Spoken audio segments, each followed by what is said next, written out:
네, 차고 넘치는 정보 속에서 균형 잡힌 전문가의 인사이트를 만나보겠습니다. 인포맥스 인사이트입니다. 자, 오늘은요, 앞서 소개해 주신 것처럼 세금 관련 이야기를 해볼 거거든요. 한양여대 오문성 세무회계학과 교수님 나오셨습니다. 안녕하세요. 네, 안녕하십니까. 안녕하세요.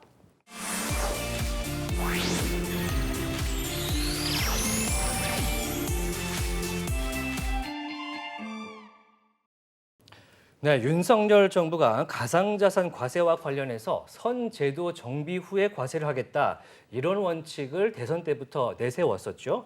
이 과세 시행 시점도 정부 개정안을 2025년 1월로 하는 유예 방침을 세운 상태입니다. 그러나 이제 국회 관문을 넘지를 못하면 당장 내년 1월 1일부터 과세가 적용이 될 것 같거든요. 이게 어떻게 되는지 오늘 교수님과 이야기 나눠보겠습니다. 자, 먼저 이 크립토, 암호화폐 관련된 과세에 대해서 궁금하신 분들이 상당히 많을 것 같습니다. 또 눈앞에 다가올 수도 있다는 두려움도 있는데 먼저 과세에 대한 내용들 어떤 게 있는지 정리 좀 부탁드리겠습니다. 일단 우리 크립토라고 하는 게 지금 우리 특검법에는 가상화폐라고 지금 말씀하셨지만 예. 특검법 용어로는 가상자산입니다. 정확히는. 예. 네. 그래서 실은 우리 학자들이 쓰는 용어로는 암호자산이라는 말을 더 좋아하고요. 암호자산. 네. 예, 그래서 정말은 우리가 그 성격을 잘 드러내는 단어는 암호자산인데요. 예. 이 암호자산에 대한 과세 문제가 이제 문제되는 것은 실제 이제 소득이 있으면 과세가 있다라고 하는 기본 원칙은 지켜져야 되거든요. 예. 그렇죠. 근데 우리가 이제 비트코인을 팔아가지고 실제 소득이 있는 게 아니라 엄청 컸었죠, 초기에는. 예. 그러다 보니 과세해야 되는데 이 법인세 쪽에서는 순자산 증가세라고 해서 그냥 자산만 증가되면 과세하는 예. 뭐 이런 어떤 구조로 있어서 법인세 과세하는 데는 전혀 문제가 없었습니다. 그런데 이 소득세 쪽에는 그냥 자산이라고 하는 성격이 입증이 되더라도 어느 자산에 속하는지가 네. 구별이 돼야 돼요. 소득의 종류가 여러 그렇죠. 가지가 세율이 다 종합소득, 다른 거죠? 뭐 퇴직소득, 네. 양도소득, 기타소득도 금융투자소득 이런 있고. 식으로. 네. 그 기타소득은 이제 종합소득 내에 또 들어있는데요. 네. 이러다 보니까 어디다 번지수를 채워넣어야 될지를 못 찾아가지고 과세 못했었는데 최근에 이제 번지수를 찾은 것이 이제 기타소득입니다. 예. 근데 기타소득이 된 이유가 있습니다. 그게 국제계 기준에서 이걸 무형자산으로 보겠다라고 했어요. 네. 무형자산. 예, 무형자산. 근데 네. 보통 무형자산은 이제 쉽게 설명드리면 법적으로 이제 보호가 되는 자산들이에요. 네. 우리가 보통 특허권이나 그죠, 상표권이나 네. 뭐 신앙권이나 뭐 이런 것들인데 이런 문제들에 대해서 과세하는 건데 이거하고 성격을 비교해 보면 정말은 우리 그 암호자산이라고 하는 게 그런 성격을 가지고 있느냐 그렇지 않거든요. 그래서 우리가 이제 얘기를 좀 나눠보면 이것이 무형자산으로 위치를 하게 된 것은 무형자산에 대한 성격이 거기에 맞아서 그런 게 아니라 예. 어디도 두기가 힘들어서 나중에 쉽게 말하면 우리가 잡동사니 미셀러니어스 네. 한 거 이런 것들을 무형자산에 두는 그런 성격이 있었거든요. 그러면은 지금 말씀하신 내용 중에 무형자산은 어떤 형태의 자산을 말하는지 한 네. 번만 정리를 하고 다시 그래서 얘기를 무형자산이라는 게 해보겠습니다. 눈에 보이지 않는 예. 자산인데 눈에 보이지 않는 자산으로는 이 자산에 대한 성격을 정확히 눈에 안 보이는 게 많지 않습니까? 예, 예. 근데 그 중에서도 법적으로 보호받는 게 대부분이에요. 예. 우리가 영어권이라고 하는 것은 법적으로 보호되지 않지만 예. 실질적으로 보호가 되고 있고 하지만 일반 대부분의 사람들한테 일반적으로 설명할 때는 법적으로 보호받는 자산이다. 예. 대표적인 게 특허권 이런 겁니다. 상표권. 그렇죠. 상표권. 상표권. 네. 근데 우리가 암호자산 비트코인 같은 게 그렇게 법적으로 보호받는 자산은 아니란 말이죠. 다른 것 같은 느낌. 다른데 예. 아까 말씀드린 대로 그런 성격하고 닮아서 넣은 게 아니라 다른데 다른 데 집어넣기가 넣을 다 수가 힘드니까 없어서. 네. 무형자산으로 그냥 집어넣었다. 근데 이 무형자산을 집어넣다 보니까 또 뭐가 생겼냐면 무형자산에 대한 우리가 여기 나와 있지만 양도 또는 대여소득이 기타소득으로 되어 있습니다. 예. 우리나라 세법에 소득세법에 양도 그래서 또는 기타 양도 또는 대여소득 대여소득. 무형자산을 양도로 인하거나 예. 빌려줘 가지고 생긴 소득을 네. 기타소득으로 하게 돼 있어요. 예. 그러니까 무형자산으로 보내놓으니까 이쪽에 우리 이제 입법을 하는 분들이 무형자산이라고 그러니까 기타소득 집어넣은 거예요. 기타소득 집어넣다 보니까 거기에서 이제 우리가 뭐 20%로 징수항이 생기는데 예. 이 기타소득은 또 성격이 뭐냐면 또 결손금을 인정을 안 해줘요. 기타소득은. 결손금을 손실에 인정을 안 대해서. 한다는 거네. 네. 그러니까요. 그래서 이 성격 기타소득 성격 자체가 결손금이란 말 자체가 아예 없습니다. 법에.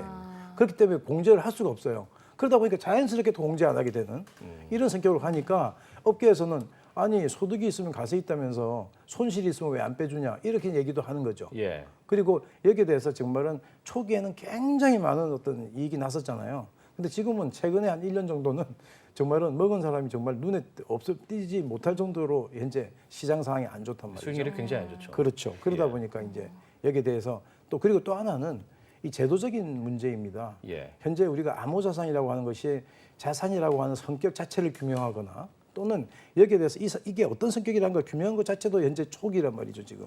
그런데 여기에 대해서 가세하려다 보니까 이걸 가세하기가 어찌 보면 주식 같은 경우는 증권거래소를 통해서 거래되니까 예. 그 거래가 취득원가하고 양도가가 정확히 추적이 되는데 예. 지금 암호자산 같은 경우는 현재 지금 우리처럼 거래소가 하나만 있는 게 아니잖아요. 네. 업빗도 있고 빗썸도 있고 바이낸스도 있고 해외도 있고 막 전부 이렇게 늘어져 있거든요. 네네. 그리고 가격도 다 틀려요. 예. 거기서 움직이는 가격이 비트코인이 보통 잘 모르는 분들은 같은 시간에는 같은 가격이지 하지만 그렇지 않습니다. 네. 지금도 우리나라 시장 간에도 차이가 나고 외국 시장하고 더 큰 차이가 나고. 그래서 또 차익 실현하시는 그 분들도 우리가 계시죠? 김치 프리미엄이라고 네. 했던 게 그런 거 아닙니까? 네. 우리나라 이게 비싸니까. 그래서 정말은 이게 인공지능으로 많이 거래시키기 시작하면 아비트리지를 통해서 계속적으로 이게 차익을 누릴 수 있는 이런 어떤 허점이 있는 시장, 불안정한 시장이죠. 네. 이게 지금 말씀하시죠. 네. 예. 결손금 문제로 예를 들어서 저희가 이제 손해를 볼 수 있는 상황을 한번 생각해 보면 네. 어떤 상황들이 있을까요? 결손금을 이제 그러니까 실은 우리가 주식도 그렇지만 비트코인이나 이더리움이나 이런 뭐 샌드박스나 뭐 디센트럴랜드나 이런 네. 어떤 여러 가지 코인들이 진짜 사고 팔아 가지고 이걸 사는 사람의 목적은 딱 하나밖에 없습니다. 수익을 내자. 수익을 내는 거예요. 네. 유틸리티 코인이라고 해서 이 기능 자체가 또 있는 그 코인들이 많은데 실제 그 기능을 쓰는 사람은 거의 저 본 적이 없습니다. 네, 아직까지 예, 시장에 제가 본 적이 없거든요. 네. 그러니까 자기들은 주식처럼 사는 거예요. 싸게 샀다가 비싸게 파는 거. 네네. 그래서 그렇게 해서 차익이 나면 자기는 즐거운 건데 여기에 대해서 이제 가세하겠다고 하는 것이 현재 지금 그 시장 우리 그 가세관청의 생각이죠. 네. 그럼 예를 들어서 저희가 뭐 초반에 네. 쌀 때 사서 많은 네. 수익을 실현해서 수익을 실현했다라고 이제 정부에다가 예. 파일링을 하고 네. 거기에 대한 세금도 납부를 했는데 네. 갑자기 시장이 좋아지지 않아서 코인의 가격이 우수수 떨어졌어요. 네네. 그랬을 경우에는 사실은 생각해 보니까 손실이 난 상황인데 네. 여기에 대해서 이제 세금을 돌려받지 못한다거나 하는 일이 발생을 하는 건가요? 일단 제가 이제 소득세에 대해서 한정해서 말씀드리면 네. 아까 법인세는 실은 뭐 가세하기가 너무 쉽고요. 네. 소득세는 항상 1월 1일부터 12월 말로 딱 정해져 있습니다. 네. 가세 예. 기간이. 그러다 보니까 이걸 컷오프하는 것이 1년 동안의 소득이거든요. 네. 그래서 1년 동안 자기들이 샀다 팔았다 막 할 거 아닙니까? 그걸 통산해서 이익이 나게 되면 가세되고 네. 원칙이 손실이 나면 이제 가세 못하는 건데 손실이 났을 경우에 이걸 어떻게 할 거냐 문제거든요. 네. 만약에 올해 손실이 크게 났는데 내년에 이익이 났어요. 그럼 손실 이익 난 거에서 자꾸 빼줘야 되거든요. 이거를 예. 빼줘야 되는데 그걸 못하게 돼 있다면 이건 문제가 있는 것이죠. 네. 예. 그래서 정리를 좀 해보겠습니다. 워낙에 세금 관련된 이야기가 복잡하고 용어도 어렵기 때문에 네. 현재 이제 정부가 이제 소득세법 개정안으로 내놓은 내용을 좀 보면서 지금 현재의 암호화폐, 암호자산 관련된 이 과세 시행안을 좀 확인을 하면서 짚어보겠습니다. 일단은 시행 일자를 보면요, 당장 2025년 2년 뒤인 1월 1일부터 시행이 예정이 되어 있고요. 이것도 이제 유예가 된 건데 방침상 된 거지 사실상 되지 않지 않았습니까? 그럼요. 지금 정부하고 여당에 대한 어떤 그 안이 예. 통과되었을 때 예. 2025년 1월 1일이지 만약 통과 안 되는 걸 전제로 하면 내년 1월 1일입니다. 네. 네. 그리고 과세 대상은 가상 자산을 양도 또는 대여함으로써 발생되는 소득이다. 그러니까 양도와 대여라는 것은 이제 거래소에서 거래를 할 때의 그 행동을 표현하는 걸 저렇게 맞습니다. 말하나요? 우리가 실은 양도하는 게 일반적인 거래지만 예. 우리가 스테이킹해서 대여해가지고 받는 이자처럼 받는 것도 있고 예. 하기 때문에 저게 이제 이게 양도 또는 대여라는 게 무형자산의 양도 또는 대여로 인한 소득이 기타 소득으로 돼 있었거든요. 네. 예. 거기다 그 무형자산에다 가상자산만 살짝 바꿔 낀 거죠. 저 용어는. 예. 그래서 양도 또는 대여가 같이 들어가 있는 겁니다. 네. 그 안에. 그래서 이제 소득 금액 같은 경우는 양도 대가에서 부대 비용과 취득가액을 합한 금액을 빼고 거기서 손익을 통해서 계산을 한다. 맞습니다. 저게 이제 일반적인 우리가 이제 그 양도 차익을 구하는 계산 구조죠. 예. 양도 대가에서 취득가액을 빼는데 그 부대 비용이 있다면 그 예. 부대 비용까지 우리가 예를 들어서 공인중개사 비용이 있었다. 예. 그러면 그 더해 주는 거랑 똑같은 논리죠. 네. 네. 여기서 이제 양도 대가라는 것은 사실상 거래소에서 판 가격을 말하는 거고. 그렇죠. 예. 취득가액은 자기가 산 가격이죠. 예. 그래서 비용을 합쳐서 손익을 통해서 계산을 하는 거고. 그러면 여기서 아까 방금 전에 말씀해 주신 무형자산으로 분류가 일단 되어 있기 때문에 문제가 발생한다. 그렇게 되는 거죠? 그러니까 무형자산이라고 이제 해놓으니까 일반적으로 인정된 회계 원칙이라고 그러죠. 갭이라고. 예. 일반적으로 인정된 회계 원칙에서 무형자산을 하겠다. 이게 실제로 이제 국제회계 기준인데요. 예. KIFRS라고. 그래서 그걸 해놓으니까 무형자산에 대한 가세는 기타소득이다. 네. 이런 논리로 간 거죠. 예. 그 기타소득 하니까 우리는 결손금 공제 못 해준다. 어. 뭐 이렇게 이제 연결된 구조입니다. 이게. 네. 그러니까 이제 어찌 보면 입법자 우리가 세법을 입법한 사람이나 가세관청이야 그걸 이제 대행 에이전시고 예. 대행해 주는 기관이니까 이 입법한 분들한테 물어보면 이거 무형자산이니까 기존에 있던 무형자산에 대한 과세는 양도차 우리의 양도나 대여로 인한 소득은 예. 기타 소득이었으니까 예. 기타로 간 것뿐이다. 이제 이렇게 말씀을 하는 거죠. 그러니까 손해를 본 거에 대해서는 이제 보전을 할 수 없는 그런 구조로 그렇죠. 가는 기타 소득하면 결손금이라는 걸 인정을 못 해주니까. 그 예. 얘기군요. 그렇습니다. 그럼 그리고 예. 네, 말씀해 주세요. 네, 시행안부터 먼저 보겠습니다. 네. 이제 세율을 보면요, 250만 원 기본공제를 적용한 소득에 대해서 그 나중을 20%의 세율로 분리과세한다. 이렇게 돼 있고 지방세까지 포함하면 22%거든요. 네네. 요거는 지금 해외 주식 거래할 때의 기준하고 같은 거죠? 저게 지금 연 250만 원이라고 하는 게 예. 양도소득에 있어서 우리가 기본공제라는 게 있어요. 예. 네. 그 기본공제 금액이 저 250만 원입니다. 그래서 저거는 이제 우리가 보면 일반적으로 양도소득 쪽에서 우리가 이제 부동산도 두 번 팔게 되면 한 번에 250만 원 빼는 게 아니라 1년에 250만 원 빼거든요. 예. 아, 그래서 네. 저게 연 250만 원이라는 게 그런 개념인데 그 개념을 이제 저쪽에서 끌어온 거죠. 비과세 구간 250만 원은. 그러면은 이게 이익을 본 것과 손실을 본 것을 다 합쳤을 때에 네. 넘으면은 이제 그렇죠. 공제를 그러니까 그게 하고. 양도 차익이 250만 원보단 커야 된다. 아. 빼주는 거니까. 예. 근데 250만 원 빼는 건 정말은 우리가 별로 많이 빼주는 건 아니죠. 왜냐하면 지금 금융투자소득과세가 처음에 우리가 뭐 3천만 원인가 빼준다 그러다가 이제 그 여론의 저항에 부딪혀서 5천만 5천만 원으로 원까지, 갔죠. 네. 그래서 5천만 원 빼주게 돼 있는데 아직도 뭐 우리가 실행은 안 됐지만 예. 그래서 그 5천만 원과 비교하면서 굉장히 숫자가 작은 금액이죠. 네. 지금 정치권에서 논쟁이 되고 있는 금융투자 소득세 관련한 이야기도 잠깐 예, 예. 관련이 있을 것 같아서 여쭤 보겠습니다. 예, 예. 이게 2020년에 여야가 합의를 해갖고 이제 유예를 하고 당장 내년부터 시행이 되는 걸 또 유예를 하자 이런 얘기가 나오는 거잖아요. 네네. 근데 여기서 나오고 있는 이제 공제 5천만 원이라는 큰 금액이 나옵니다. 네. 근데 이제 가상자산은 250만 원에 그치는 것 같은데 네. 가상자산에 대한 과세와 그리고 금융투자 소득에 대한 과세는 뭐가 틀린 겁니까? 이제 가상자산이라고 하는 자산에 대한 성격을 좀 봐야 되는데요. 예. 우리가 이제 보통 보면 이제 우리가 그 금융자산이라 그러면 우리가 지분증권, 뭐 채분증권 해서 지분증권 주식을 말하고 채무증권은 뭐 회사채 같은 걸 얘기하면 네. 이쪽은 이자, 이쪽은 배당, 이쪽에서도 팔아서 남기는 캐피탈 게인이 나오잖아요. 근데 이 가상자산에 대해서는 그 자산에 대한 성격이 뭔지에 대해서 굉장히 그 정말은 애매하게요. 잘 규명을 못했었는데 제가 볼 때는 이제 무형자산으로 했지 않습니까? 일단은, 예. 일단은 했는데 최근에 현재 흐르는 이제 하나의 추세는 이게 이제 가상자산이 무형자산이 아니고 일단은 금융자산으로 갈 거다라고 하는 얘기고요. 네. 이게 이제 금융자산으로 가게 된 하나의 걸림돌이 뭐냐면 국제계 기준에서 보면 그 계약을 전제로 하는 금융자산 이렇게 타이틀이 돼 있어요. 예. 그러니까 금융자산은 계약을 전제로 해야 되는 거예요. A와 B의 계약에 의해서. 예. 근데 실은 이건 계약한 게 없거든요. 네. 이거 우리가 실은 사고 팔겠다는 계약을 말하는 게 아니라 약정을 한다는 이 자산 거죠? 자체가 생성될 때의 계약입니다. 예. 아, 네. 우리가 주식 같은 경우 인수 계약을 해야 되고 채무증권도 그죠 채권자 채무자 그렇죠. 계약을 해야 예. 되는데 그렇죠. 그런 계약에서 나온 자산이 아니거든요. 그런데 제가 이제 말씀을 이제 신문에도 여러 번 기고를 했는데 본래 회계 그 일반적으로 인정된 회계 원칙이라고 하는 것은 항상 이게 아이언 룰이 아니라는 거예요. 철칙이 아니기 때문에 세월이 가면서 바뀌어요. 네. 상황에 따라서 바뀌거든요. 그래서 이건 지금 보면 움직이는 걸 보면 주식하고 똑같이 움직여요.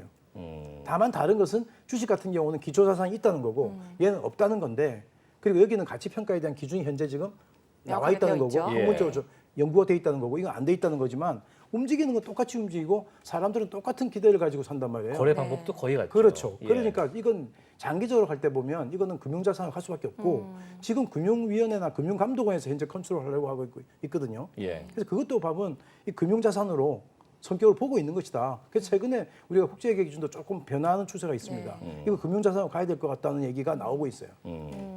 이게 취득 가액도 굉장히 큰 문제일 것 같습니다. 예를 들어서 이게 지금 국가에서 관할할 수 있는, 관리할 수 있는 국내 거래소를 제외한 해외 거래소 또는 P2P 거래소에서 취득한 가액들이 얼마인지에 대해서 정부가 과연 추적할 수가 있는가. 예를 들어서 그 탈중앙 금융이라고 하죠. 이러한 거래소를 통해서 이더리움을 굉장히 싼 가격에 구매한 후 이더리움이 거래소에서 거래되는 가격과 유사한 수준으로 올랐을 때에 중앙 거래소로 보내서 그렇게 된다면 우리가 이제 거기서 플러스가 거의 발생하지 않을 수 있잖아요. 그런 경우까지 그 다음에 처음부터 중앙 거래소에서 샀던 사람들, 그래서 취득가액이 굉장히 이제 차이가 많이 나는 사람들, 이런 사람들의 형평성 문제 이런 것들을 어떻게 해결할 수 있을까요?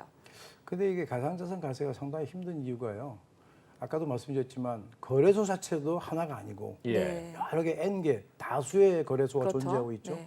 그리고 거기서 움직이는 가액도 다 틀리죠. 예. 그래서 그리고 또 하나는 처음부터 이 가상자산, 암호자산이라고 하는 것의 기본적인 오리지널 거래는 P2P 거래입니다. 그렇죠. 피어 네. 투 피어 거래예요. 중간이 없는. 네. 그렇죠. 그러니까 예. 이거는 그 자체가 오리지널 거래인데 여기에 거래소가 생긴 것 자체가 저는 조금은 어쩌면 처음 볼 때는 봉익 김선을 갖다는 생각이 네. 들었어요. 예. 아무 근거도 없이 만들어서 정말은 수익을 엄청 얻었거든요. 네. 제가 볼 때는 굉장히 비즈니스적으로는 성공한 분들이에요, 이분들이. 근데 이걸 가지고 가세를 하려다 보니까 지금 이 아마 암호자산 거래를 안 해보신 분들은 감이 참 없을 텐데 거래를 해보면 주식 같은 거래는 주식을 샀다가 굉장히 장기 투자하는 분들이 있고 네. 실은 만약에 단기로 투자하더라도 하루에 막 10번씩 거래하고 이러지는 않거든요. 네. 근데 지금 암호자산 같은 경우는 거래가 굉장히 작고요.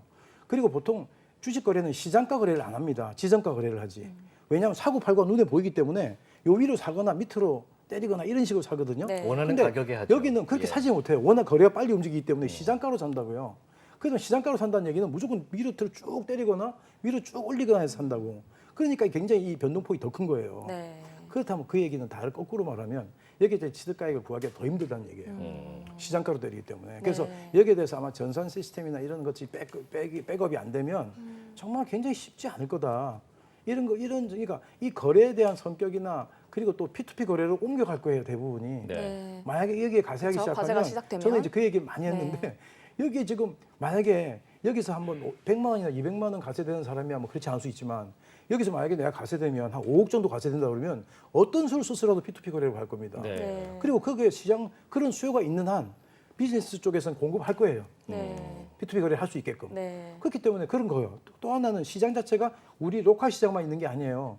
해외 시장도 있어요. 네. 그 해외 나가서 하는 게 아니라 우리는 바로 여기서 할 수 있어요. 네. 바이낸스 거래를. 그렇다면 여기서 거래하면은 세금을 내는데 바이낸스 쪽에서 하게 되면 추적하기 힘들단 말이죠. 그렇게 되면 그쪽으로 옮기고 P2P 옮기고 하면 네. 나중에 결국은 순진한 사람만 여기 남아 있을 텐데 그 사람들만 가세하는 것이 무슨 의미가 있느냐. 그럼 만약에 가세가 시작된다는 것은 그런 쪽을 다 막고 시작해야 돼요. 네.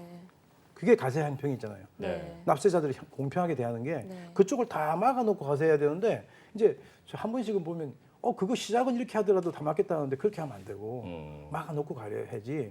처음에 이걸 가세하고 점점점 이걸 하겠다고 하는 저는 그 생각은 조금은 좀 너무 조급증이다 이런 네. 생각을 저는 하거든요. 누가 봐도 지금 과세가 시작될 경우에 그 과세를 피해갈 수 있는 새로운 비즈니스 모델들이 계속 예, 나올 것이 예, 뻔히 예. 보이는 맞습니다. 상황이라고 보시는 거죠. 네. 근데 정부 입장을 보면은 어차피 이제 양도 차익을 원화로 출금을 하려면 우리나라 거래소에서 거래를 할 것이다라는 걸 전제로 깔지 않습니까? 네, 네. 근데 그게 정상적인 괜찮은 생각인지 모르겠네요. 원화로 꼭 출금을 안 할 수도 있죠. 예. 왜 그러냐면 사가지고 여기서 예를 들어서 비트코인 같은 경우 실은 우리가 그 암호자산과 원화의 거래도 하지만 예. 암호자산과 비트코인 거래도 하거든요. 네. 그렇잖아요. 그러니까 우리가 보통은 주식을 사면 다 원화로 뽑는다는 생각만 하지만 이거는 비트코인이나 이더리움이나 이런 것들은 어찌 보면 조금은 중요한 예. 대표적인 자산들 있잖아요. 예, 예. 그 자산하고는 거래를 한다고요. 특히 비트코인 같은 경우는 아예 기본적으로 하게 돼 있어요. 그 거래를. 기축통화 예. 같은 상황이죠 그렇죠. 지금. 기축통화처럼 돼 있잖아요. 그러면 그게 여기서 안 뽑고 저 해외로 내보내고 하는 여러 가지 그 나름대로의 그 메커니즘에서 예. 그걸 다 추적해서 할 수 있는가에 대해서 그게 검증이 되면서 가세해야 된다는 거예요. 그래서 그런 부분들이 좀 아직까지는 내가 볼 때 미진하고 지도원가에 대해 찾는 것도 어렵고 네. 그 지도원가를 만약에 입증을 못하면 제로로 하겠다든지 뭐 몇 년도 기준 하는 것은 괜찮아요. 예. 그렇지만 제로로 보겠다는 것은 그건 정말은 행정평의적인 그쵸. 발상이에요. 네. 예. 만약 입증 못하면 너 제로로 본다는 얘기는 네 먹은 것만큼을 다 벌었다 생각하는 건데 그 분명히 지도가액이 있단 말이죠. 네. 그래서 그리고 그거는 입증 책임도 납세자들에게 지금 그 돌리고 있는 상황인 건 거죠. 그렇죠. 네. 본래는 이제 우리가 그 가세 논리에 따르면 본래 입증 책임은 납세자들이 대부분이 좀 이제 나름대로는 조금 이제 위축돼서 그렇지만 대부분은 우리가 거증 책임의 전환, 입증 네. 책임에 전환하지 않는 이상 국세청이 책임을 져야 그쵸. 됩니다. 네. 입증도 원칙적으로 그렇습니다. 네. 예. 그런데 지금 너희들이 증명하지 못하면 우리는 다 영원으로 제로 생각할 보겠다. 거야. 그건 내가 볼 때 말이 안 된다고 네. 네. 앞서 저희가 얘기했던 금융자산, 금융소득 관련된 이야기를 잠깐 다시 돌아가 보면요. 이 금융투자소득세를 보면 여기는 이제 배당소득과 양도소득을 금융투자소득세라는 거로 만들어서 새로 개정을 파겠다는 얘기인데 네. 여기 있는 양도소득이 우리가 크립토 거래를 할 때 양도소득과 사실상 같아 보이는데요. 그래서 이제 이거를 금융자산으로 분류를 해야 되지 않나라는 생각도 듭니다. 교수님 어떻게 생각하세요? 그래서 저도 이제 아까도 말씀드렸지만 이 암호자산, 가상자산에 대한 성격을 초기에는 아예 규명도 못했고 예. 정말은 암호자산 이게 뭐 기타 소득 이게 문제가 아니라 얘가 자산인지 아닌지도 몰랐어요. 이건 좀 이러다 완전히 폭락을 해가지고 옛날에 우리가 말하는 그 네덜란드에 있었던 그 튤립 네. 피버, 그죠? 그런 얘기 많이 튤립 했죠. 피버 같은 네, 말이 예. 돼. 근데 정말 그때 생각할 때는 정말 그거는 시대적인 흐름을 역행하고 정말 이해하지 못하는 거다 생각했거든요. 예. 그때 제가 글을 여러 번 썼는데 그게 튤립 피버가 아니에요. 왜냐하면 전 세계적으로 일어나고 있고요. 이게 벌써 지금 10수년간을 버텨온 겁니다. 이 네. 메커니즘이. 그러니까 예. 이건 관계 없는데 이걸 지금 그 무형자산으로 가세하지 않고 지금 현재 다른 소득으로 가세하는 거. 그러니까 금융자산이다 아니다는 정말은 지금 현재의 현행 회계 기준에 따르면 금융자산이 아닙니다. 하지만 아까 말씀드린 대로 이 회계 기준 자체가 자꾸 시대적으로 변해가기 때문에 이건 분명히 금융자산으로 갈 수밖에 없다고 저는 생각해요. 네. 지금 현재 그런 흐름이 나왔습니다 최근에. 예. 네. 그 금융자산으로 가는 흐름이다라고 말씀하셨는데 구체적으로 어떤 형태나 어떤 거래 방법에서 이제 금융자산의 형태가 나오게 됩니까? 아니 그 제일 우리가 비슷하게 생각하는 게 위험자산이잖아요. 예. 네. 우리 주식도 위험자산이라고 그러잖아요. 그렇죠. 네. 근데 여기도 위험자산이거든요. 네. 근데 위험자산인데 주식 같은 경우 우리나라 같은 경우는 상하가 폭이 있죠. 옛날보다는 점점 커졌지만 예. 네. 지금 30%잖아요. 네. 미국 같은 경우 없거든요. 없고 여기 같은 경우는 없어요. 네. 그리고 여기는 24시간 거래합니다. 네. 그리고 실은 여기 시장은요. 우리가 증권시장, 주식시장 같은 경우는 오늘 팔면 내일 모레 돈 찾아요. 이건 바로 찾습니다. 네. 바로 찾거든요. 그러니까 네. 굉장히 편리한 시장이에요. 근데 굉장히 위험한 시장이잖아요. 그렇죠. 이렇게 위험하고, 그러니까 주식을 살 때의 마음과 똑같은 마음으로 사는 거예요. 다만 여기에 대해서 저는 이제 어카운팅하고 법학을 전공한 사람으로서는 뭐가 항상 찝찝하냐면 대체 그러면 우리가 비트코인이 다른 코인에 비해서 비싼 이유, 얘가 8천만 원하고 얘는 왜 50원 할까?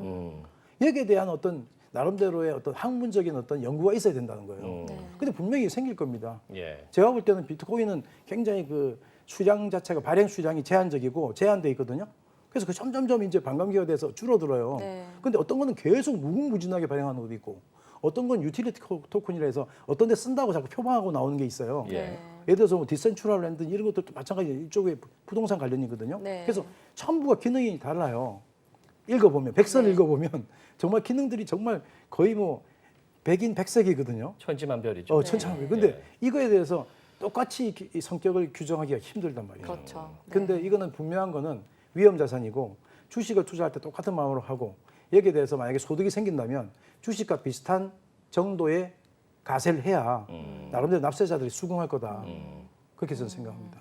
자산이 어떤 펑션을 가지고 있다라고 하는 게 예. 사실 주식 시장에서 우리가 거래할 때 법정 화폐하고 가장 큰 차이점인데 예. 그런 부분들에 대한 어떠한 특수성이 과연 적용이 될 수 있을지 예. 사실 좀 의문입니다. 네네. 네.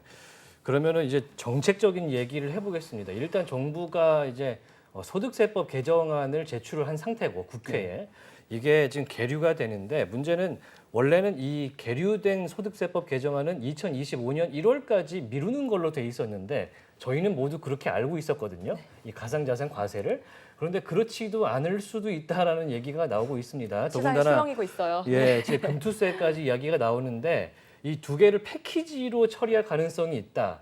어떻게 보십니까? 지금 이런 성격의 그 현재 그 세제가 예, 요 가상자산, 종합부동산세, 금융투자소득과세 이 세 개가 다 그렇거든요. 예, 이런 현상이 벌어진 이유는 현재 우리가 여소야대이기 때문에요. 예, 일단 국회에 가게 되면 표대결을 해야 되는데 네. 지금 현재 야당에서 주장하는 내용과 여당에 주장하는 내용이 달라요. 예, 다르다 보니까 여기서 이제 정말은 정부 여당이 항상 힘이 좀 보통은 일반적으로 센 게 보통인데 예. 지금 현재 지금 국회에서는 표가 밀리니까 네. 이 부분이 이제 통과가 안 되니까 그렇게 얘기는 했는데 지금 현재 시행이 안 되게 되면 시장은 정말 굉장히 혼란스럽죠.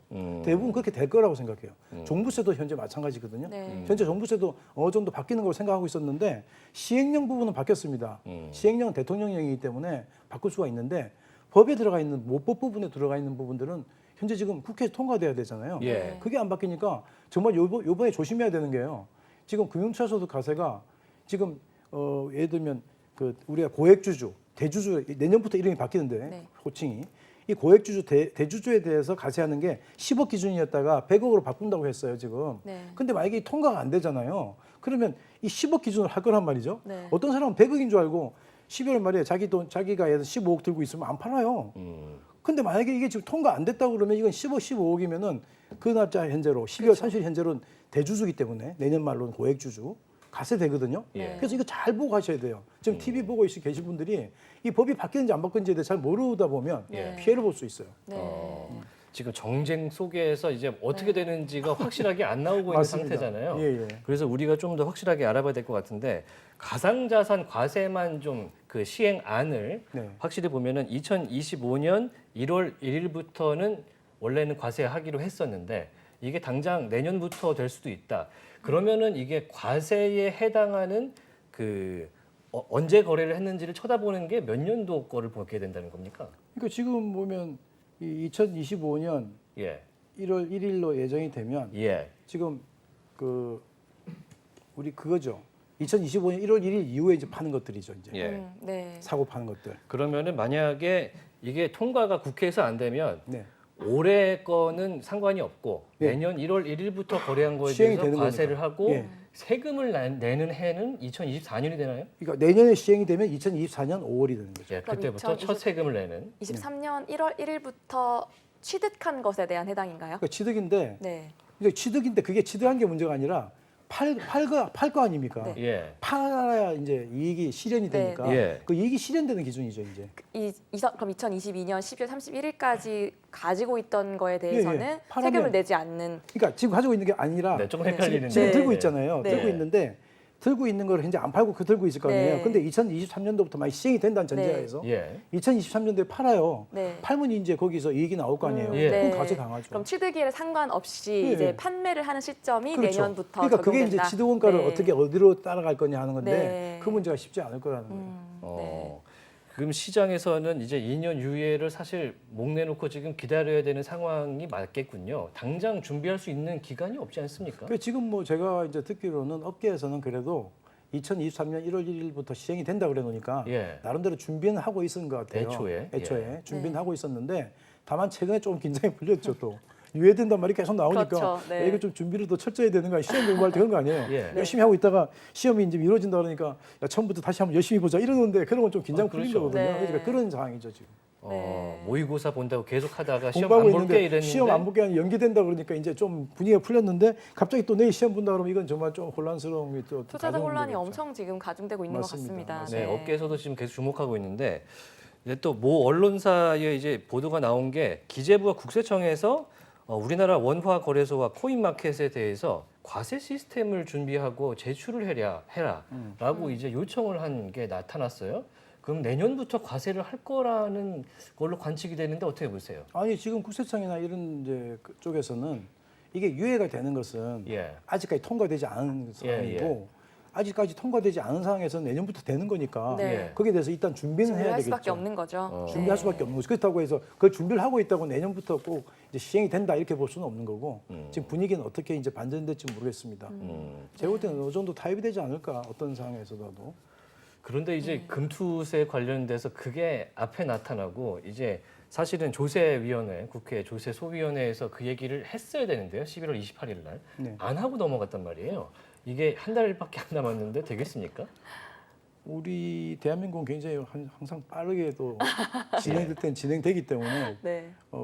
갑자기 급박하게 반전이 있을 수도 있다고 생각합니다. 왜냐하면 저희 극적 타결 이런 것들이. 정치적인 네. 문제가 좀 물려 있어서 네. 서로가 이제 서로 이제 지금 눈치를 보고 있는 것이고 제가 볼 때는 아마 금융투자소득세 입장 그쪽 분야도 민주당에서도 그렇게 말은 지금 하고 있지만 예. 최근에 지금 우리 이제 이재명 대표께서 또 그런 말씀하셨잖아요. 뭐 좀 한번 전향적으로 해보자. 네. 근데 좀 그쪽에서도 잘 안 먹혀요 지금 보니까. 음. 그 위원들끼리도 서로 말이 틀리고 해서 네. 하지만 그런 움직임이 전혀 없는 건 아니다. 왜냐하면 현재 국민청원이 많이 올라와 있어요. 네. 5만 명이 넘었다고 그러고 막 그러잖아요. 그래서 네. 여기에 대해서 일반적인 우리 개미 투자자들도 현재 금융투자소 과세되면 힘들어진다는 걸 알고 있고 예. 실제 우리 대만 사례가 있었습니다. 대만 사례가 대만이 88년도에 그 9월 달인가에 그 대만의 그 재무부 장관이 과세하겠다 해가지고 거의 뭐 과세는 89년 1월 1일부터 하겠다고 그랬는데 예. 벌써 뭐 선반영돼 가지고 그때 벌써 한 40% 정도 36% 정도 빠지는 사례가 있었고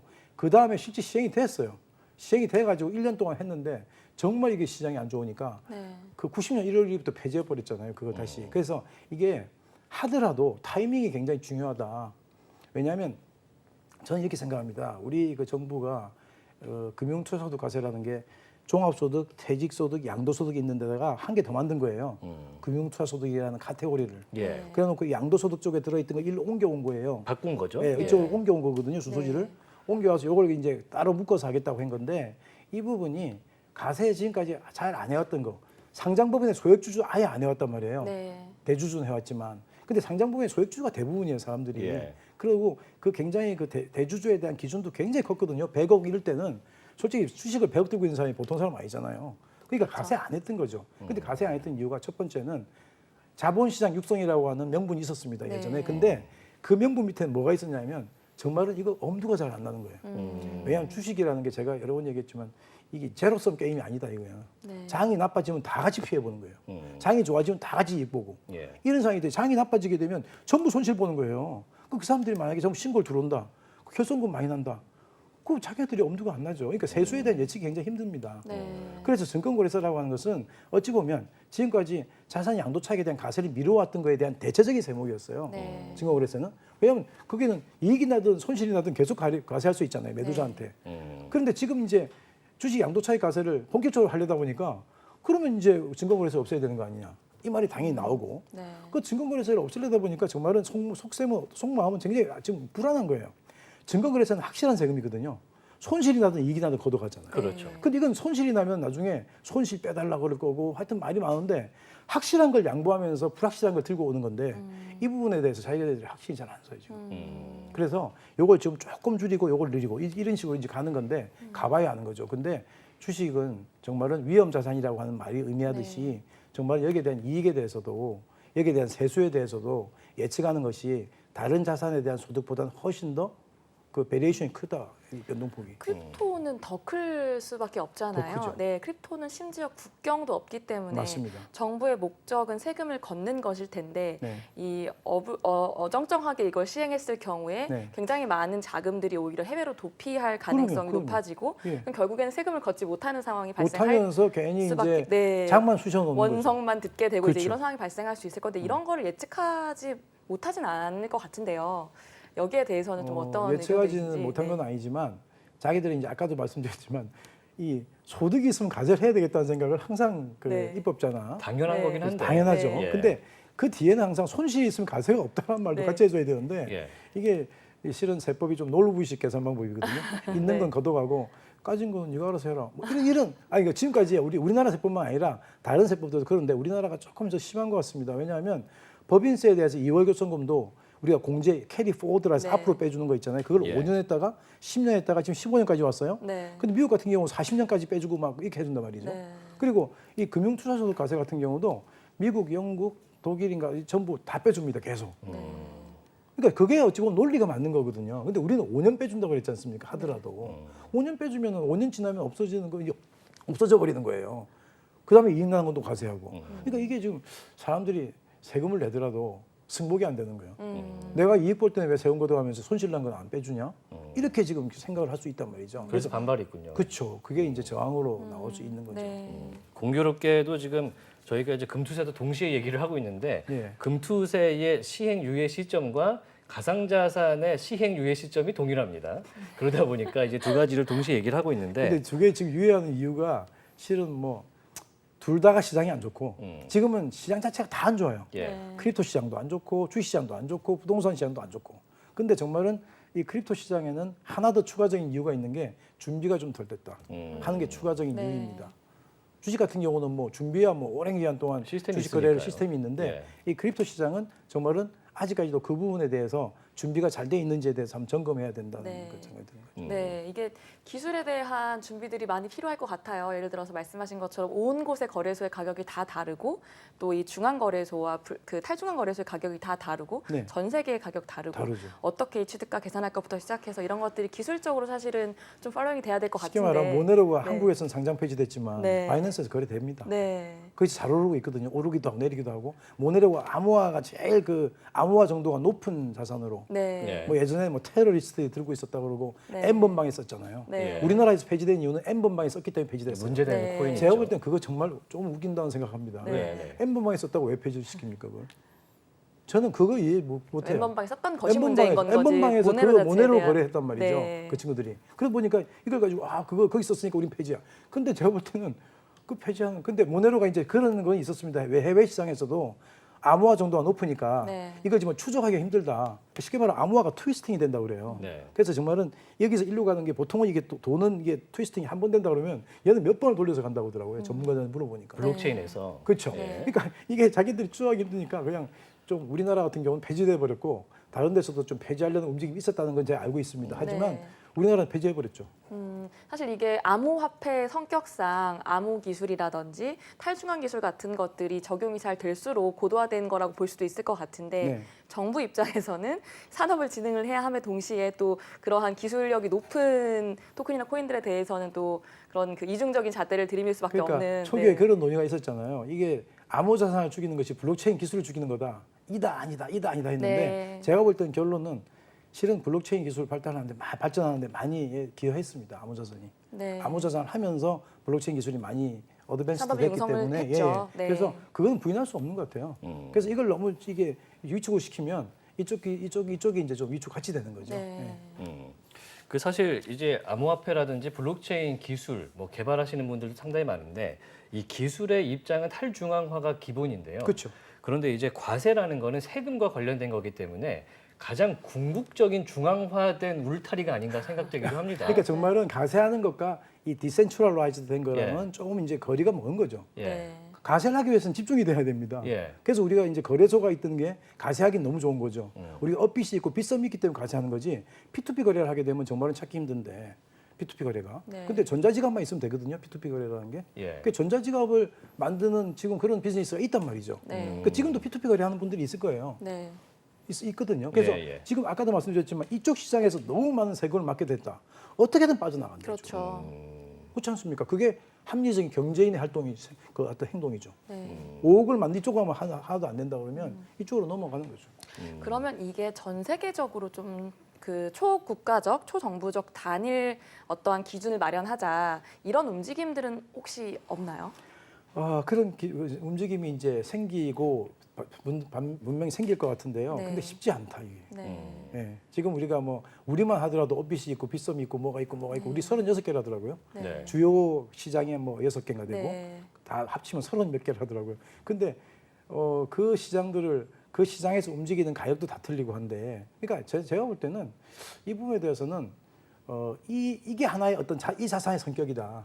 만약에 네. 우리가 만약에 이걸 가지고 그러면 모든 시장을 다 없애고 우리나라에서 그러면은 하나의 시장에서 거래하라, 이게 가능할까? 지금 불가능하다고 보거든요. 저는. 네. 왜 해외도 그렇게 안 하니까. 그래서 이런 어떤 자산의 성격에 따라서 이 자산의 성격을 좀 잘 이해하고 여기에 대해서 가세하기 위해서는 나름대로 좀 준비 기간이, 저는 준비 기간이 좀 처음에 몇 명의 어떤 소득에 대해서 가세하지 못하더라도 예. 공평하지 못한, 형평하지 못한 그런 가세 환경을 구축하는 것은 잘못된 것이다. 네. 그래서 빠져나가는 사람은 괜찮고 여기 있는 사람은 못 빠져나가는 사람 가세당하고 이런 것을 놔두게 되는 것은 저는 처음에 이 시장을 아예 모른다면 괜찮아요. 네. 이 시장을 모르고 가세했는데 알고 보니까 이 시장이 있더라. 그래서 가세하는데 이건 괜찮은데 이 시장을 모르는 게 아니잖아요. 지금도. 그렇죠. 문제가 가세한 충분히 쪽이. 예측이 되고 충분히 있는 예측되는데 상황에서. 그 네. 예측되는 상황에 대해서 대비하지 않으면서 이쪽 시장만 가세하겠다는 것은 잘못된 것이다. 일단 세금 걷어야 한다라는 예, 저는 것은. 그건 잘못됐다고 네. 봅니다. 일단 정부 입장은 소득 있는 곳에 세금이 있다라는 입장에서 시작한 게 이제 가상자산에 대한 과세인 것 같은데 네. 그 본론으로 좀 돌아가서 가상자산 과세가 왜 중요하다고 생각하십니까? 가상자산 가세요. 예. 그러니까 아까 말씀하신 그 내용인데요. 가상자산 가세든 무엇이든 가세라고 하는 것은, 우리 세금이라고 하는 것은 정부나 지방자치단체, 우리가 보통 말하는 중앙정부와 지방정부가 있잖아요. 예. 지방정부가 돈을 우리가 써야 되잖아요. 예산을 써야 되는데 어디 가서 뭐 우리가 돈을 빌리기도 하지만 정말은 건전한 재정이라고 하는 것은 세금으로 충당하는 거거든요. 네. 그 세금을, 세원이 있다면 반드시 포착을 해서 적정하게 걷어가야 되는 겁니다. 그런데 새로운 세원이 발굴이 된 거예요. 네. 지금 암호자산이라고 하는 새로운 세원, 거기다도 처음에 초기에 보니까 엄청난 이득이 나는 사람들이 많았거든요. 이 세원을 발굴해서 우리 가세해야 되겠다. 그러니까 이거는 새로운 세원의 발굴이라는 점에서. 그래서 우리가 보통 이런 말을 해요. 넓은 세원, 낮은 세율. 전통적인 그냥 격언 같은 건데 이 세원은 넓게 가져가되 세율은 좀 낮게 가져가자 네. 하는 것이거든요. 그래서 만약에 우리가 재정이 굉장히 건전해지면 어떤 세율은 자꾸 낮춰주는 게 특히 네. 법인세가 그렇습니다. 법인세 같은 경우는 그 법인세가 기업의 경쟁력을 좌우하거든요. 네. 그 기업의 경쟁력을 좌우하는데 법인세율을 높게 가져가면 기업의 경쟁률이 떨어져요.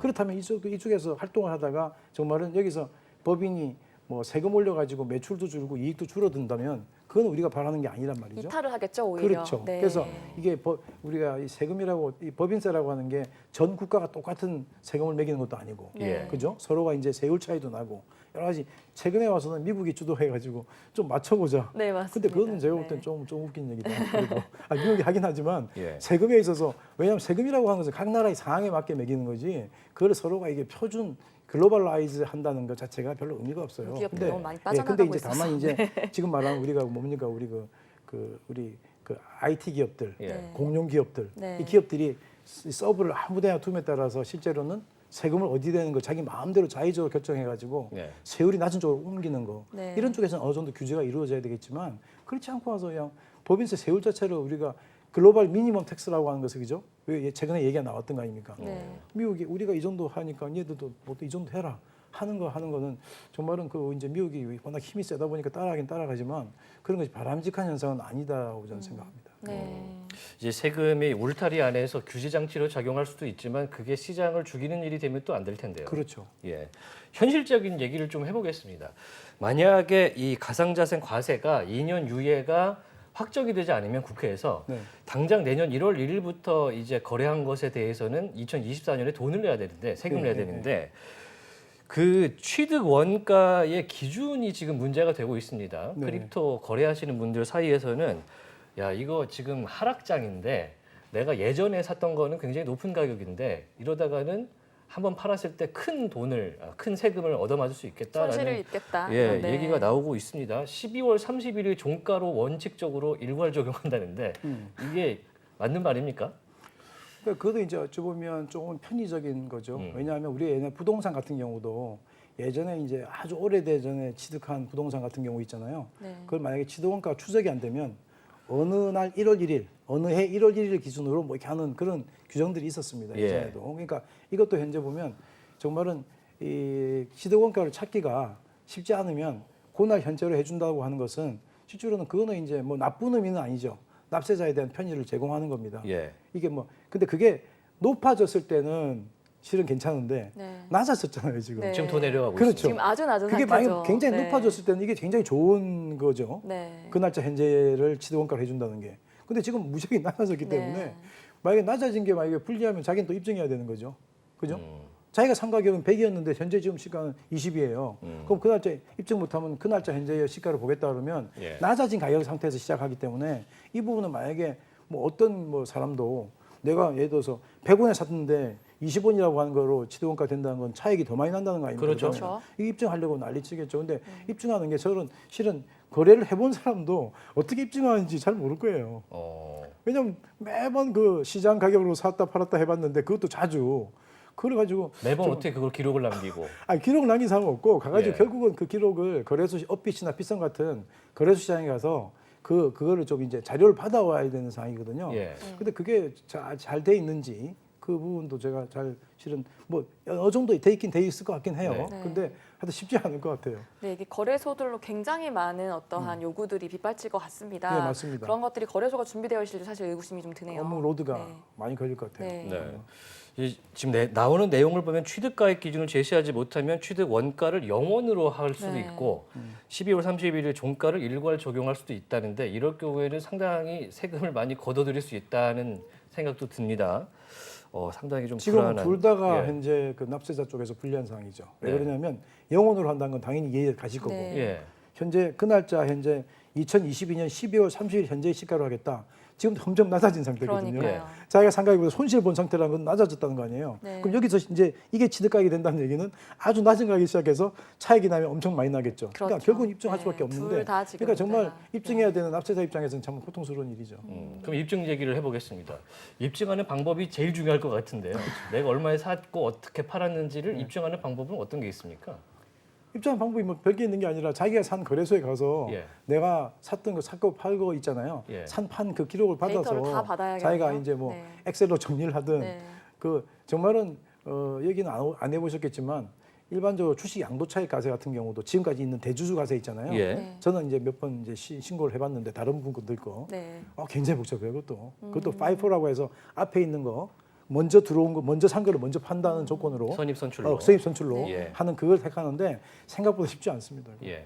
그럼 이거 같은 경우도 개인들이 할 수 있는 영역을 분명히 벗어날 수도 있다라는 그렇죠. 거면 추가적인 또 비용을 내고 그렇죠. 제3자를 이게 뭐- 선임하거나 고용하여 뭐 또 해야 되는. 세무사나 회계사나 네. 뭐 이게 이런 분들을 통해서 신고를 하는데 네. 정말 이게 또 처음 해보는 거여서 예. 좀 문제가 좀 이제 어려운 부분이 있을 겁니다. 여러 네. 가지 면에서 모두 지금 복합적인 문제들이 예상이 되네요. 예, 예. 네.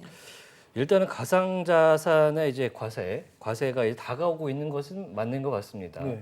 이거를 잘 하려면 우리가 세금을 좀 잘 내려면 좋은 말로 어떤 장치, 어떤 행정적인 장치나 법이 좀 필요하다고 생각하십니까?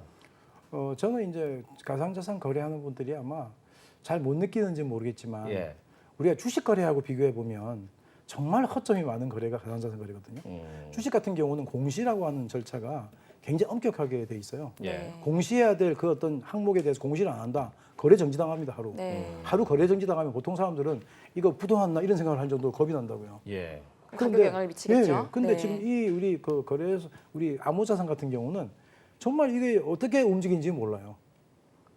어떻게 움직이는지 예를 들어서 뭐 암호자산에서 자기들이 어떤 일이 벌어지는지에 대해서 전혀 알 수가 없고 내부적인 공시. 정보 그러니까 말씀이시죠? 쉽게 말하면 투자자 보호에 대한 네. 내용들이 전혀 없거든요 아직. 네. 그래서 투자자 보호에 대한 얘기가 계속 나와요. 예. 암호자산 이거 가세하기 전에 투자자 보호에 대한 나름대로 대책부터 세워라. 네. 그래서 이 투자자들이 정말은 암호자산 거래가 작년보다 많이 일일 평균 거래량은 많이 줄었어요. 액수는. 예. 근데 투자자 수는 늘었습니다. 지금도. 그렇죠. 예. 투자자 수는 작년보다 비교해서 올해가 늘었거든요. 네. 그 말은 현재 저변은 확대돼 가고 있다는 거예요. 지금 네. 계속. 네. 그죠? 장이 안 좋으니까 많이 겁이 나서 투자도 많이 못 하지만 자기들이 계속적으로 이제 투자에 관심을 가지는 분들이 많아진 거거든요. 그래서 여기에 대해서는 일반 주식 거래 생각해 보면 주식 시장은 정말 정보가 많이 주잖아요. 기업들이. 어디 바이오 회사에서 뭐 신약 개발했다 뭐 했다. 근데 정말은 재미있는 것이 그러면 공시를 한다 그러면 뭘 공시할지도 좀 정해진 게 없어요. 왜냐하면 비트코인하고 이더리움하고 예를 들어서 리플하고 뭐 예를 들어서 뭐 여러 가지 그 코인들이 있잖아요. 네. 그 코인들이 하고 있는 기능도 다 틀리고 다 다르죠. 네. 성격도 다 틀리고. 네. 그래서 이게 지금 대체 뭘 움직이는지를 모르는 상태에서 이 코인에서 뭘 공시해야 되는지. 예. 그러니까 다시 말하면 투자자들이 원하는 걸 공시해줘야 되는데 투자자들이 자기들이 원하는 것이 뭔지도 몰라요. 그러니까 이런 거에 대해서 어떤 정립이 돼야 된다는 거예요. 좀. 그러니까 정보라고 하는 게 그리고 정말은 요즘에는 그래도 조금씩 그 정보들이 주어지고 있는데 기관들이 산다 판다. 기관들은 알거든요. 예. 비트코인을 예를 들어서 큰 손이 들어왔다. 큰 네. 손이 기관입니다. 네. 근데 기관들은 저도 자기들이 알아요. 블랙록이 들어왔다. 네. 예. 어디 들어왔다. 걔네들 몰라요. 근데 실은 그 큰 정보거든요. 네. 투자자 자기들- 보호가 필요하다는 얘기죠. 쉽게 말하면 우리가 이제 예를 들어서 A라는 주식을 사고 팔면 여기 거래원들이 막 나오잖아요. 누가 네. 사고. 근데 여기는 지금 그런 것도 안 나오고 그렇죠. 누가 외국인이 사는지 네. 국내에 사는지 이런 것도 전혀 알 수가 정보 없고. 비대칭이 너무 심하죠. 그러니까 정보 비대칭이 네. 너무 심한 거예요. 네. 이런 부분들에 대해서는 아무 생각도 안 하고 투자하는 거예요. 그냥. 그래서 제가 항상 투자하면 재미로 투자하고 이걸 알려고 투자한다면 금액을 조금만 해라. 정말 불안한 시장이다. 하지만 이걸 전혀 투자를 안 하고 있으면 잘 모르니까 네. 시장을 이해하기 위해서 조그만 금액만 투자하라고 이제 저는 조언합니다. 네. 마지막으로 정말 짧게 하나 부탁드리겠는데 이제 세금 낼 수도 있는 상황이 오니까 네. 투자자들이 세금 폭탄을 막기 위해서 할 수 있는 팁 짧게 하나만 부탁드리겠습니다. 세금 폭탄을 피하는 방법이요? 예. 네. 세금 폭탄을 피하는 방법은 정말은 피한다는 말이 좀 이제 그게 텍스 어보이던스인데 예. 조세 피하는 거. 근데 실은 저는 그것보다도 자기가 억울한 가세를 안 당해야 되겠죠. 네. 그렇죠. 그죠? 예, 예. 그렇다면 지금부터는 저 같으면 아직 그 전산 시스템이 어떻게 구축되는지 모르기 때문에 저라도 좀 꼼꼼하게 한번 이렇게 기록을 좀 해봐야 취득가액. 예, 네. 제가 엑셀에다가도 네. 자기가 거래를 뭐 자주 한 사람이라도 거기에 딱 팔고 나면 그 가격은 나오거든요. 네. 자기가 판 그 시점에 평균 단가 나와요. 예. 네. 그러니까 그걸 이렇게 좀 적어놓고 조금 꼼꼼하게 해보고 나중에 혹시라도 다음에 가세될 때 내가 기록한 거하고 이게 매치가 잘 된다. 그럼 시스템을 믿어도 되는 건데 예를 들어서 내가 이렇게 기록한 거하고는 근데 정말 이 말도 조금 내가 좀 어려운 게 회계학 지식이나 이런 분들이 있는 분들은 괜찮은데 네. 그거 없는 분들이 이걸 좀 적어가지고 자기가 계산하고 어렵죠, 하는 게 현실적으로. 쉽지 않아서 네. 제가 정말 말하면서도 좀 미안한데요. 저 같은 경우는 그렇게 해보겠습니다. 만약에 저 예. 하면 저는 엑셀에다가 몇 월 며칠 내가 뭐 비트코인 한 개 샀다, 0.01개 샀다, 뭐 이렇게 사고 얼마에 샀다 이렇게 샀다. 기록해놓고 내가 이제 차익이 나면 차익이 난 대로. 예. 그래서 나중에 가세될 때 보면 그게 이제 그쪽 그 나오는 보고서들 있잖아요. 그 보고서하고 이 숫자가 일치하는지 예. 정말 비슷하게 나와야 될 거 아니에요, 최소한. 그걸 한번 점검해 볼 것 같습니다. 네, 저희가 이제 과세가 가시화가 되면 다시 한번 모셔서 이야기를 들어보겠습니다. 자, 크립토 과세 이야기 오문석 한양여대 세무회계학과 교수와 함께했습니다. 말씀 고맙습니다. 고맙습니다. 감사합니다. 네, 오늘 인포맥스티 오늘 순서 모두 마치겠습니다. 오늘 보신 내용은요 유튜브 채널 연합뉴스 경제TV에서 다시 한번 만나실 수 있습니다. 저희는 다음 이 시간에 돌아오겠습니다. 함께해 주신 여러분 고맙습니다. 안녕. 고맙습니다. 고맙습니다. 고맙습니다.